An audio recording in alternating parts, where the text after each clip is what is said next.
We go to the Egyptian desert. It's been called the land of death, and yet year after year a group of Canadian scientists returns to a remote site in the harsh Sahara Desert. The area where the scientists work is 160 kilometers west of the Nile River. It's called the Dakleh Oasis. There they've unearthed a 2,000-year-old town buried beneath the Egyptian sand. Their goal is to find out more about the community that lived there. At Canada's only Paleo DNA lab, they're studying the genetic material of ancient human bones. Slowly, they're revealing secrets about how this ancient population lived. It's a find of a lifetime. In the middle of the Sahara, Canadian archaeologists painstakingly uncover remains of a person buried 2,000 years ago. These bones are all that are left of the people who lived in Kallis, an ancient city in the Dakhleh Oasis. Who were these people? What were their lives like? Archaeologists are struggling to answer these questions. It's haunting. And I'm actually studying the people that were playing, laughing, arguing. But here I am given the opportunity to put this people together. It's a most unique experience, and then to actually realize that I've had this gift thrown at me to reconstruct the life of the ancient Egyptians. It's still a dream to me. Dr. Molto is a biological anthropologist from Thunder Bay, Ontario. He's in charge of excavating all the skeletons from the site. There are 3,000 burials at the Kallis Cemetery. He and his team have already collected and catalogued bones from 300 people. Lakehead University in Thunder Bay is thousands of kilometers away from the scorching Egyptian sun. This is where Dr. Molto begins his investigative work.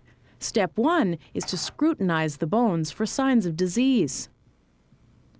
The fragments of human remains paint a picture of an ancient population.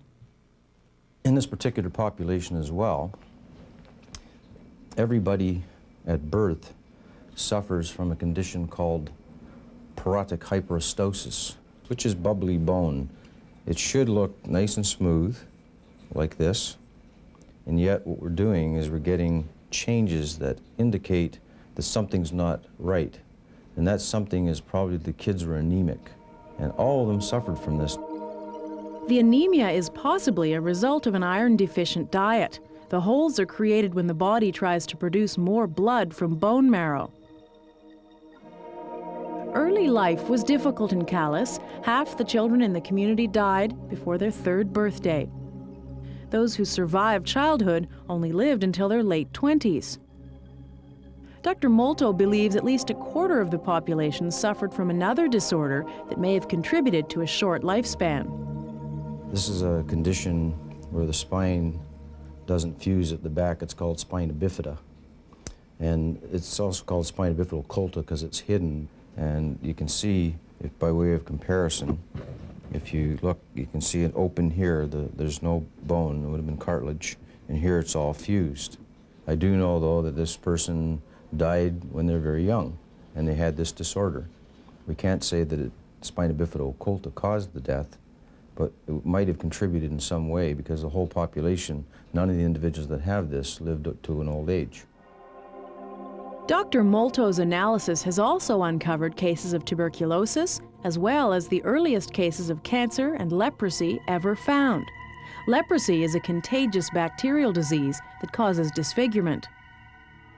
Now we have cases of leprosy, unequivocal. We know what the bone changes look like, and these things are right out of a textbook. This region of the face is the first part that shows a lepromatous leprosy infection. It's a aerosol spread kind of disease, and it'll destroy the facial area. An intriguing detail provides Dr. Molto with more information about the people who lived in the oasis centuries ago. These lepers are buried with the whole population, which indicates to me that they were being treated well. And the thing that we're trying to understand is how people looked at diseases in the past. And this seems to me a very tolerant population. But bone analysis is only part of the story. Lakehead University is the site of Canada's only Paleo DNA lab. Here, Dr. Molto and his colleague, Dr. Ryan Parr, are attempting something that's never been done. From each bone sample, they'll extract ancient DNA, the carrier of genetic information. Once completed, they'll be able to tell who's related to whom in the cemetery, whether any of the diseases has an underlying genetic cause, and even why the people settled in the oasis. When you talk about an isolated area like this, you think that it's the same people that just live there generation after generation, year after year. But we're finding with these individuals that that's not the case, that genetically they're very variable, which means that they weren't an isolated population. People were coming, they were going. I have one skeleton of a huge man.